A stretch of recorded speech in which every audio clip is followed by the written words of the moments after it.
श्री गुरु चरण कमले भो श्री गुरुवे नमः श्री गुरु परम दयाले नमः।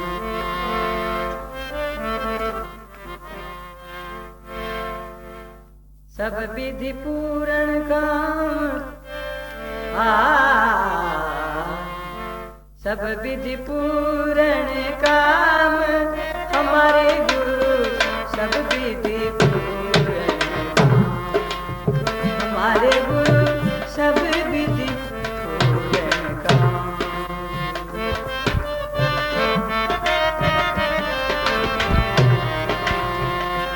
चार पदार्थ देत दया निधि चार पदार्थ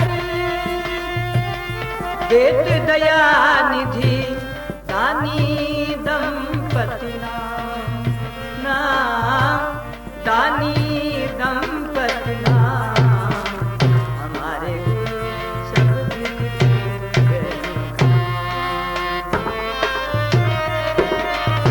सब विधि पूर्ण काम हमारे सब विधि रसिकन को दे प्रेम सुधारस रसिकन को दे प्रेम सुधारस निज वृंदावन हमारे गुरु निज वृंदावन सब विधि पूर्ण सब विधि पूर्ण काम हमारे गुरु सब विधि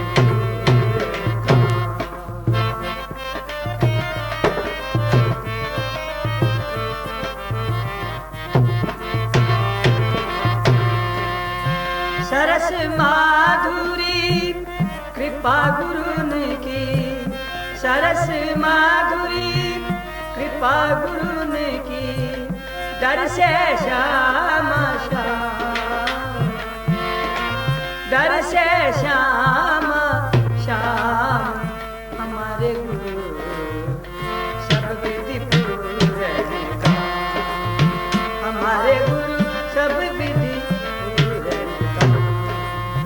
हमारे गुरु सब विधि पूर्ण काम। बोल गुरु महाराज की।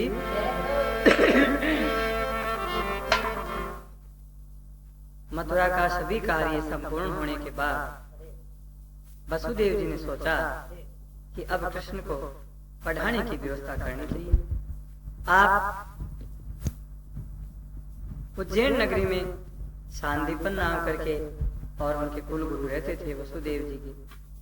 तो श्याम सुंदर को रथ में बिठा करके सारथी के साथ में और वहां उज्जैन में पढ़ने के लिए शांतिपन जी के पास भेज दिया और सारथी से कह दिया कि भैया सारथी ये कह देना कि ये वसुदेव जी का बालक है और इनको अच्छी तरह से महाराज विद्याध्ययन करवाना आपका ही जान करके और आप ही इनके माता पिता हो आप ही सब कुछ हो बालक है और हम तो आपके ही भरोसे इनको छोड़ करके जाते हैं। और भैया सारथी यह श्री कृष्ण को अच्छी प्रकार से जाकर के तुम भली प्रकार पहुंचा कर और आ जाओ। भगवान त्रिलोकीनाथ के दर्शन शांतिपन जी के भाग्य में शांतिपन जी के गुरुदेव जो ऐसे कभी कभी बीमार हो जाया करते थे ऐसा दौड़ा आया करता था तो पागल की सी स्थिति हो जाती थी उन्माद हो जाते थे उनमें उन्माद अवस्था आ जाया करती थी और वो चाहे जिसको मारते चाहे जिस पर पत्थर फेंकते कोई चीज का वार कर देते उनको कोई होश नहीं रहता। तो एक दिन ऐसा तगड़ा उनको उन्माद हुआ तो सभी शिष्य लोग छोड़ करके और चल दिए। शांतिपन जी ने सोचा कि मेरे गुरुदेव को छोड़ करके मैं कैसे जाऊं तो आप वहीं रहे। न जाने किस किस वस्तु का उनके ऊपर प्रहार किया लेकिन शांतिपन जी सभी सहन करते थे। सहन उनको जब होश आया तो उन्होंने कहा बेटा तू अकेला ही है और तेरे सब गुरु भाई कोई नहीं है। शांतिपन जी ने कहा गुरुदेव कोई नहीं। महात्मा महापुरुष तो परीक्षा लिया करते हैं और तो उनको आशीर्वाद दिया। बोले तुमने मेरी न मालूम मैंने तुम पर कौन कौन वस्तु का पत्थर का लाठी का और भी क्या क्या प्रहार किया हो और उन्माद अवस्था में मैंने जाने क्या क्या तुम्हारे साथ किया होगा, परंतु मुझे तो कोई मालूम नहीं है। तुमने ऐसी स्थिति में मुझे मेरी सेवा करी है, मुझे छोड़ करके नहीं गया, इसलिए मैं तुम्हें आशीर्वाद देता हूँ कि भगवान साक्षात त्रिलोकीनाथ उनका गुरुत्व तुझे प्राप्त होगा, तुम गुरु बनोगे और तुम्हारे पास में वो शिष्य बन करके पढ़ने के लिए आएंगे। लेकिन ऊपर से तुम उनको गुरु शिष्य के भाव से देखना, ताकि अंदर आत्मा से अपने मन से यही सोचना कि वो त्रिलोकीनाथ है, तुम्हारे शिष्य नहीं है। लेकिन हाँ, ऊपर से वो शिष्य है और तुम उनके गुरु हो, ये बात ऊपर से मानना। गुरुदेव तो धाम पधार गए इतना कह करके, और अब वो सुहावना समय शांतिपन जी के लिए आया है। गुरु तो श्री कृष्ण रथ में बैठे हुए सारथी के साथ जा रहे हैं, और इधर सवेरे के समय उज्जैन में पहुंचे। वहां पर कई विद्यार्थी इकट्ठे पहले से हो रखे थे पढ़ने के लिए, और सुदामा जी भी उनके साथ विद्या अध्ययन करने के लिए जा रहे थे। तो सुदामा जी सब में छोटे थे और उनके पाँव में कांटा लग गया। सब विद्यार्थियों से कहा, भैया तुम जाओ, मैं इस कांटे को निकाल नहीं सकता। और सुदामा जी वहाँ बैठे बैठे रो रहे हैं। सभी विद्यार्थी लोग वहाँ अपने स्कूल में पहुंच गए, गुरुकुल की स्कूल में, विद्यालय में, और वहाँ सुदामा जी बैठे बैठे रो रहे हैं। रथ पर आवाज आई, भगवान श्री कृष्ण को बालक के रोने की आवाज आई। तो सारथी से कहा, ये कौन रो रहा है? चलो भैया हमारा रथ को ले चलो, आगे जाके देखते। तो सुदामा भैया उतर करके पूछा, भैया तुम कौन हो? सुदामा जी बोले, भैया मेरा नाम सुदामा है और मैं पोरबंदर गांव का हूँ। और पोरबंदर तो उस गांव का नाम अब निकला है, सरकार ने निकाला है। बीच में सुदामापुरी गांव का नाम हो गया था, और उनसे पहले न जाने क्या नाम था उस गांव का। लेकिन जो भी नाम है सुदामा जी ने बता दिया, हम वहाँ के हैं भैया, यहाँ उज्जैन नगरी में शांतिपन जी के पास रोज पढ़ने जाया करते हैं। आज हमारे पाँव में कांटा लग गया, मेरे से चला नहीं जाता, इसलिए मेरे विद्यार्थी सब चले गए संग के साथी, और मैं यही रह गया। प्रभु ने कहा, ले भैया तुम्हारा कांटा मैं निकाल देता हूँ। दीन बंधु ने ऐसी कृपा करी तो वो सुदामा जी का कांटा निकाल दिया। ऐसा कांटा निकाला तो जन्म जन्मांतर का उनका कांटा निकाल दिया, और बोले, भैया आज से हम तुम दोनों मित्र हैं, आजा मेरे रथ में बैठ जा, मैं भी शांतिपन जी के पास पढ़ने के लिए जा रहा हूँ, और तुम और मैं दोनों साथ खाएंगे, साथ पिएंगे, साथ खेलेंगे, साथ रहेंगे, साथ उठेंगे बैठेंगे, सब काम एक साथ करेंगे। अब सुदामा जी और कृष्ण एक जगह रहने लगे। वसुदेव जी के किए हुए समाचार सुदामा जी को वसुदेव जी के किए हुए समाचार सारथी ने वहां जाकर के शांतिपन जी को सुना दिया, दंडोत प्रणाम धोखे दिया, और शांतिपन जी के कहे हुए समाचार लेकर के और पुनः सारथी मथुरा लौट करके आ गया। अब सभी विद्यार्थियों की पढ़ाई रोज चालू हो जाती है। प्रार्थना करने के बाद सभी लोग प्रार्थना करते हैं, सब विद्यार्थी मिल करके, तो सब मिल करके यदि बोल सको तो प्रार्थना है, बोलना है।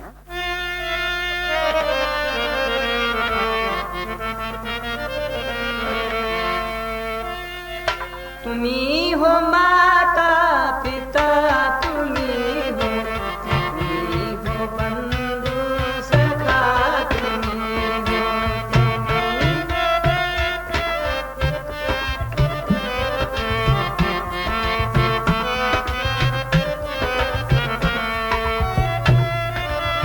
तुम्ही हो साथी, तुम्ही सहारे, कोई नहीं अपना सिवा तुम्हारे।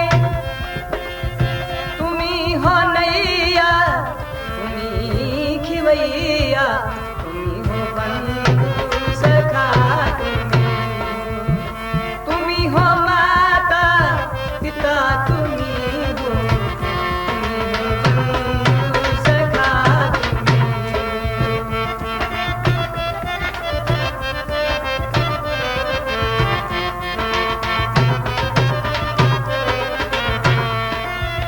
जो खिल सके ना वो फूल हम हैं, तुम्हारे चरणों की धूल हम हैं। दया की दृष्टि सदाई रखना, तुम्ही हो बंधु सखा, तुम्ही हो माता पिता, तुम्ही हो बंधु सखा। वत्सल भगवान की। इस प्रकार की प्रार्थना होने के बाद पढ़ाई चालू होती। हमेशा ये कार्यक्रम चालू रहता। एक दिन का समय विद्यालय का ये नियम था कि कोई भी पाठ याद नहीं करता था तो उनके लिए ये नियम था कि जंगल में जाकर के सूखी सूखी लकड़ियां लाता, जिससे ठाकुर जी के लिए भोग अमणिया भोग तैयार बनता, रसोई तैयार होती और भोग लगता। रोज विद्यार्थी अपना पाठ याद कर करके सुना दिया करते थे। एक बार श्री कृष्ण से पूछा गया, कृष्ण तुमको कल मैंने पाठ दिया था, वो पाठ बताओ तो भगवान श्याम सुंदर बोले, गुरुदेव आज तो मैं मेरे पाठ को भूल गया। बोले सुदामा तुम भी तुम्हारा पाठ बताओ। बोले गुरुदेव आज तो मैं भी भूल गया। बोले तू पाठ भूल गया तो तुम्हारे लिए यही विधान है कि और विद्यार्थी भी पाठ भूले हुए हैं, तुम सब मिलकर के और जाओ और वन में से सूखी सूखी लकड़ियां ठाकुर जी के भोग रसोई भोग बनाने के लिए, अमणिया भोग बनाने के लिए ले आओ। भगवान श्री कृष्ण बोले गुरुदेव मैं भी जाऊंगा। बोले नहीं कृष्ण तुम तो अभी आए हो, नए नए विद्यार्थी, तुम्हारे ऊपर ये नियम अभी लागू नहीं किया जाएगा। बोले नहीं गुरुदेव विद्यालय का तो नियम एक होना चाहिए, मैं जाऊंगा। बोले तुम्हारी इच्छा से जाते हो तो कोई बात नहीं। बोले गुरुदेव हम और सुदामा अलग ही वन में जाकर के लकड़ी ले आएंगे और ये सब विद्यार्थी अलग ले आएंगे। बोले जैसे तुम्हारी इच्छा हो वैसा करो। ऐसा करो तुम्हारी गुरु सुदामा शांतिपन जी का प्रेम सुदामा और श्री कृष्ण पर विशेष ही था। तो बोले तुम्हारी गुरु माता से जाकर के और चने ले जाओ, 2 मुट्ठी तुम्हारे 2 मुट्ठी सुदामा के, और भोग लगे तो खा लेना। और यहाँ समिधा लेकर के लकड़ी लेकर के आओगे तो तुम्हारे लिए भोजन तुम्हारी गुरु माता तैयार रखेगी, आते ही खा लेना। बोले हाँ गुरुदेव। माता जी से 2-4 मुट्ठी चने ले गए और वन में चले गए, लकड़ियां इकट्ठी करने लगे। भगवान श्याम सुंदर एक पेड़ पर चढ़ करके और लकड़ियां सूखी सूखी तोड़ के नीचे पटक रहे हैं और सुदामा जी इकट्ठे कर रहे हैं। इतने में आंधी और वर्षा बड़ी तेज आई और ऊपर के ऊपर और नीचे वाला नीचे रह गया। अब धीरे धीरे आंधी वर्षा कम हुई और सुदामा जी को भूख लगी, जो 2-4 दाने जेब में से निकाल के खाने लगे। तो आंधी का ये सरसराहट कम होने से सुदामा जी की ओर से कुटर कुटर की आवाज ठाकुर जी को सुनाई दी। ठाकुर जी ने कहा सुदामा क्या कर रहे हो भैया, कुछ खा रहे हो क्या? बोले नहीं दादा खा कुछ रहे कृष्ण, कुछ नहीं खा रहे हम तो तुम्हारे अंदर से कुटर कुटर की आवाज कैसे आ रही है? बोले तो सर्दी के जाड़े के हमारे दांत कुटकुटा रहे हैं, कुछ नहीं खा रहे। बोले अच्छा। ठाकुर जी नीचे उतरे, इतने में सुदामा जी सभी चरणों को साफ कर गए। वन में ऐसा होता है कि जो पास वाली चीज खाने लग जाते हैं तो वो जब तक खत्म नहीं हो तब तक उनका पीछा नहीं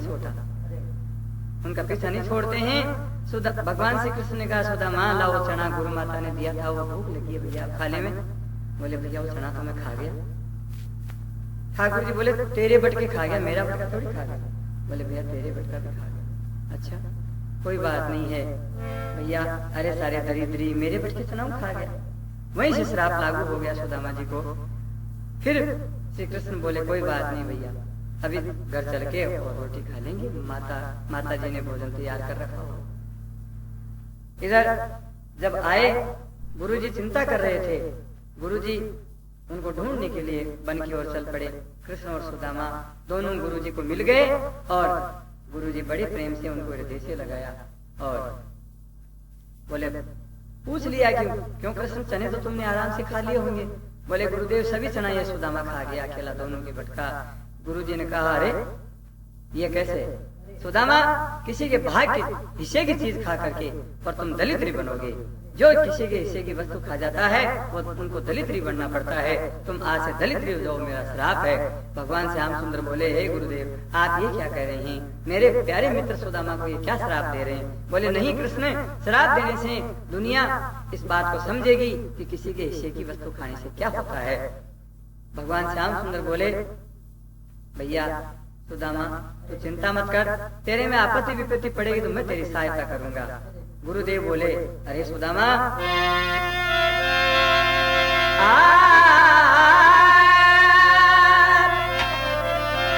भाग काहू को खाई के और यही मिलेगी सीख।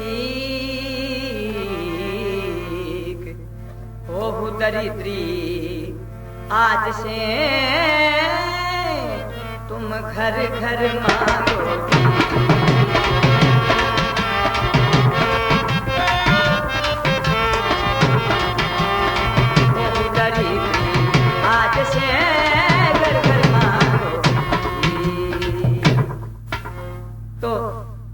कई दिन वहां पर दोनों मित्र मित्र पढ़े, और जब श्री कृष्ण मथुरा जाने लगे और सुदामा जी अपने गांव जाने लगे, तो दोनों बड़े आपस में प्रेम होने के कारण दोनों का दिल टूट रहा है।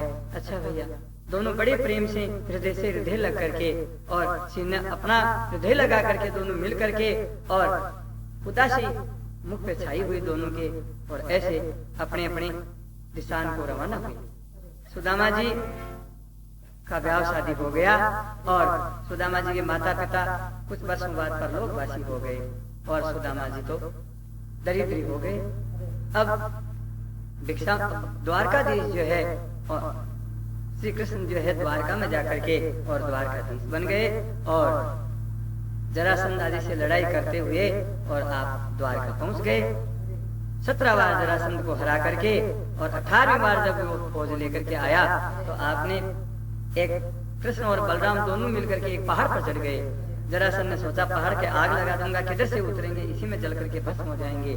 लेकिन दोनों विश्वकर्मा जी को आज्ञा दे करके एक समुद्र के बीच में 400 कोस की नगरी द्वारका बसाई, जिसमें कृष्ण और सुदामा पहाड़ से छलांग लगा करके और द्वारका में चले गए और अपनी योग माया को आज्ञा दी कि वहां मथुरा में को और जितने भी यदुवंशी जहां तहां यदुवंशी जो है एक नंद बाबा बस और वृषभान जी को, इनको सबको छोड़ करके और सभी यादव लोगों को द्वारका में ले आओ। सब सोए हुए लोगों को योग माया द्वारका में ला करके और सुला दिया। अब लोग उठे तो बिल्कुल अपरिचित जगह में उठे, नई नई जगह में उठे, तो सब इधर उधर ढूंढने के लिए सब आपस में एक को एक पूछ रहा है द्वार कहाँ है, इस नगरी का द्वार कहाँ है, द्वार कहाँ है, इसलिए उसका नाम द्वारका पड़ गया। और ऐसे भगवान श्री कृष्ण ने द्वारका बसाकर और द्वारका के राजा बन करके और वहां पर आराम कर रहे हैं और पृथ्वी का भार उतार रहे हैं, राक्षसों का विनाश करके। अब सुदामा जी इधर गरीब हुए, लेकिन ऐसे गरीब हुए लेकिन सबके द्वार पर जाते हैं, उनको भिक्षा तक नहीं देते हैं लोग। सुदामा जी जाकर के और लोगों से कहते हैं भैया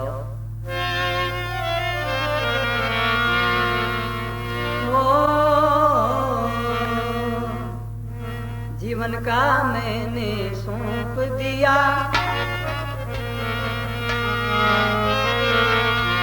जीवन का मैंने सौंप दिया, सब भार तुम्हारे हाथों में।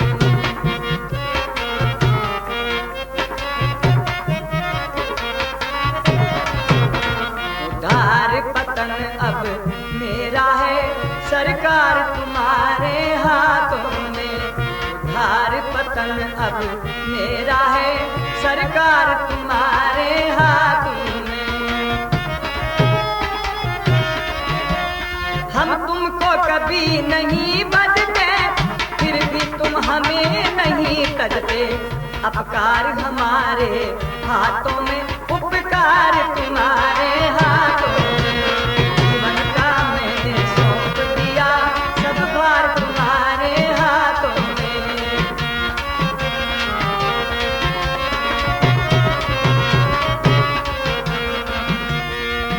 हम में तुम में बस भेद यही, हम नर है तुम नारायण हो। हम है संसार के हाथों में, संसार तुम्हारे हाथों में। जीवन का मैंने सौंप दिया, सब भार तुम्हारे हाथों में। बोल भगवत भगवान की। इस प्रकार सुदामा जी द्वार द्वार पर जाकर के और कुछ न कुछ गाय गाय करके और भिक्षा के लिए इधर उधर घूम रहे हैं, लेकिन कोई तो भिक्षा नहीं देता। किसी के द्वार पर जाकर सुदामा जी गाते हैं, कहते हैं बड़े प्रेम से मिलना सबसे दुनिया में इंसान रे। ना जाने किस देश में बाबा मिल जाए भगवान, ना जाने किस देश में बाबा मिल जाए भगवान रे। बड़े प्रेम से मिलना हो,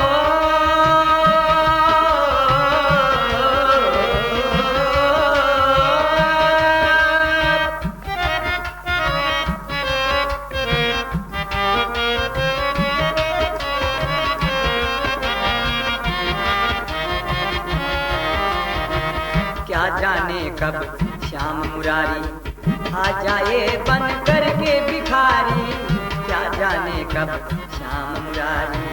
आ जाए बन करके भिखारी, लौट न जाए कभी द्वार से वो, लौट न जाए कभी द्वार से, बिना लिए के दान रे। ना जाने किस देश में बाबा जाए भगवान, ना जाने किस देश में बाबा जाए भगवान। इस प्रकार सुदामा जी सबके द्वार द्वार पर डोलते हैं, लेकिन कोई भिक्षा नहीं देते हैं।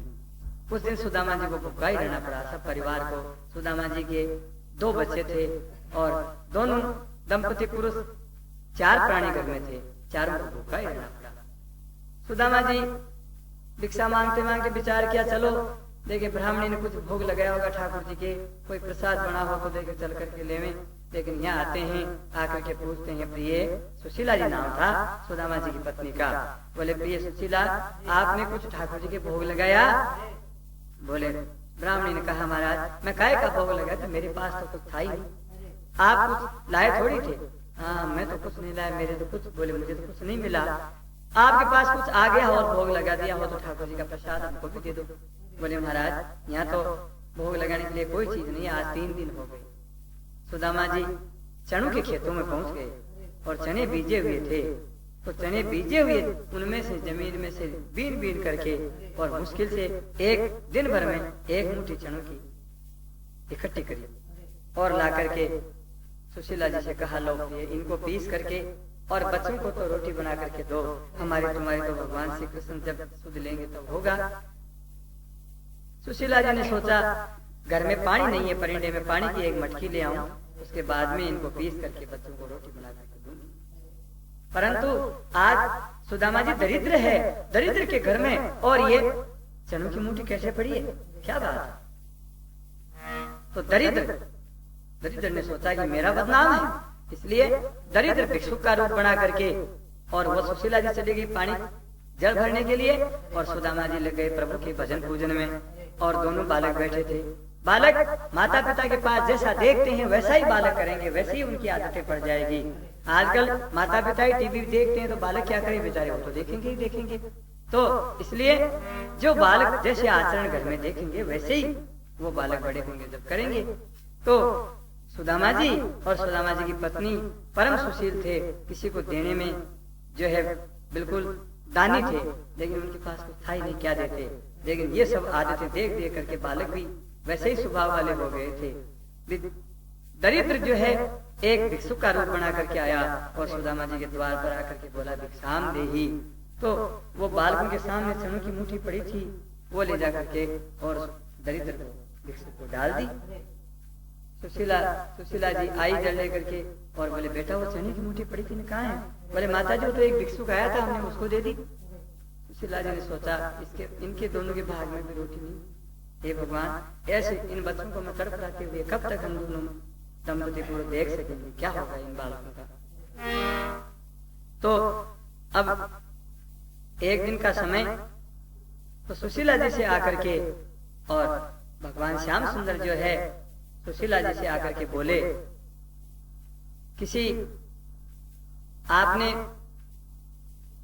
एक कोई ब्राह्मण का रूप बनाया और आकर के बोले देखो जी आप ऐसी दरिद्रता कब तक सहन करते रहोगे? बोले जब तक प्रभु सहन कराएगा। बोले आपको पता नहीं है आपके जो सुदामा जी है ना, उनके श्री कृष्ण के दोनों के बड़ी भारी मित्रता है, इसलिए आप उनको द्वारका भेजो, सभी कार्य तुम्हारे सिद्ध हो जाएंगे। प्रभु ऐसे हैं श्री कृष्ण, वो सब जाते ही तुम्हारी पुकार सुन लेंगे। बोले अच्छा महाराज आप कौन हो?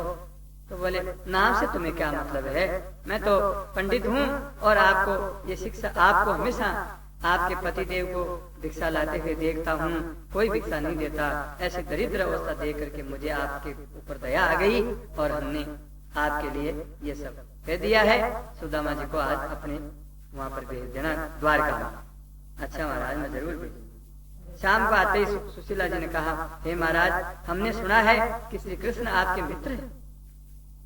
सुदामा जी ने कहा हाँ मित्र तो है हमारे। बोले मित्र है तो आप उनको याचने के लिए क्यों नहीं जाते हो? उनसे याचना करने के लिए जाओ ना।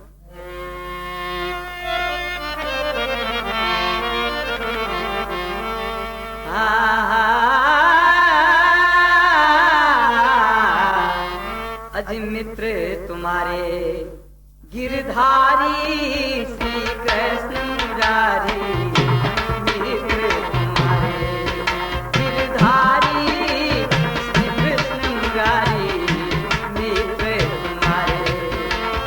उन ढिंग जाओ सब व्यथा सुनाओ, उन ढिंग जाओ सब व्यथा सुनाओ, क्यों बन रहे भिखारी भिखारी, मित्र तुम्हारे गिरधारी श्री कृष्ण मुरारी, मित्र तुम्हारे गिरधारी श्री कृष्ण मुरारी, मित्र तुम्हारे। आपके मित्र है तो उनके पास में जाकर के अपनी दुख भरी घटना सुनाइए। आप भिखारी बने क्यों डोलते हैं? उन प्रभु के मित्र होकर के, त्रिलोकीनाथ के मित्र होकर के। सुदामा जी ने कहा आपको कहना तो ठीक है प्रिय, लेकिन कैसे वहां जाऊं मन माय सकू जाऊं, देख प्रभु का डराऊं मैं हूं अति कंगाल। कैसे वहां जाऊं मन माय सकू जाऊं, देख प्रभु का डराऊं मैं हूं अति कंगाल। घेर रहो है दारिद्र्य में कहा करे मित्र, दैव गति है विचित्र जग झूठो है जंजाल। आज थोड़े दिन के काज आज क्यों हो, थोड़े दिन के काज आज क्यों अपनी जात बिगाड़ी बिगाड़ी, मित्र तुम्हारे गिरधारी श्री कृष्ण मुरारी, मित्र। देखो मैं वहां कैसे जाऊं? उनकी प्रभुता देख करके मुझे डर लगता है कि कहाँ तो उनका ऐश्वर्यमय ठाट और कहाँ मैं दीन गरीब, इसलिए मैं उनके पास कैसे उनके सामने जाऊं, कैसे वहां जाऊं? मन माय सकुचाऊं, मन में जाते हुए सकुच लगती है। देख प्रभुता डराऊं मैं कंगाल हूँ। घेर रही है दरिद्र जो है हमारे लगा है तो ये हमारे भाग्य की बात है, या मैं मित्र को कहा दोष है, मित्र कहा करे। घेर रही है दारिद्र्य में कहा करे मित्र, देव गति है। देखो देव की गति जो है बड़ी विचित्र है, और देव गति है विचित्र जग झूठो है जंजाल। ये सब संसार का ये झूठा जंजाल है। कौन किसका मित्र कौन किसका क्या? तो आज वो तो हमारी मित्रता तो जिस समय सांदीपन जी के पास वो विद्यालय में पढ़ते थे उस समय की मित्रता बालापन की मित्रता थी। न जाने वो भूल भाल गया होगा, मुझे जानता भी नहीं होगा। कई 50 वर्ष पुरानी बात।